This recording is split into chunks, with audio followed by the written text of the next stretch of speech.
a phenomenon they call Technostress.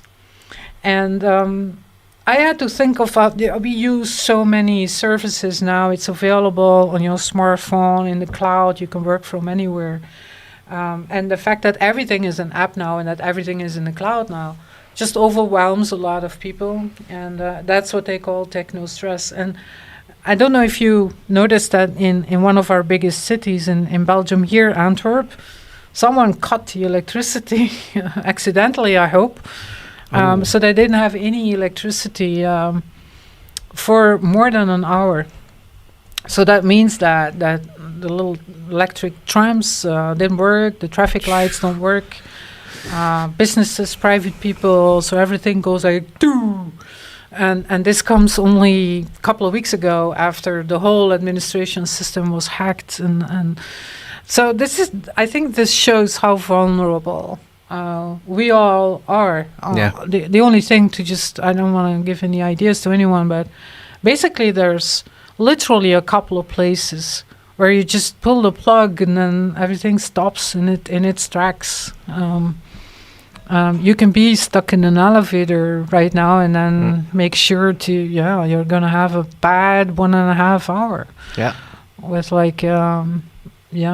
the services being overwhelmed, so they have to prioritize. So Technostress, I think, is not only the stress of having so many things going on your smartphone, in the cloud, with your apps, but it's also the stress.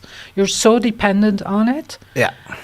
That the minute it's not available to you anymore, you get the feeling that you don't know what to do. Would you know what to do? No. I was thinking about this week. I was using Illustrator for a logo design, and it was crashing all the time. Once again, and that is really stressful because you want to move on. Keep moving. Yeah, and moving on, time and independent on electricity and stuff like that. It's Technostress. Yeah, I can imagine. And usually you know whose fault it is when something goes wrong and you can't use it, or you can be angry with yourself. But now, Grammarly was really slow past week, and I don't know why. Has everyone suddenly started writing again? I have no idea. Maybe with the ChatGPT, and people are making applications and stuff like that, because I saw that that they can code as well. So maybe the servers of Amazon and AWS was thinking. Oh, that's actually a pretty good theory. But it annoyed me a lot because I'm in the zone. I'm writing. I just want to check the spelling and the tone and voice.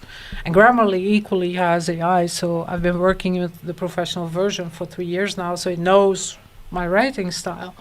And then Technostress. It gave me a lot of Technostress. But I see it a lot in the evenings and when America is going on the internet or something like that, because in the morning there is no issue. Yes.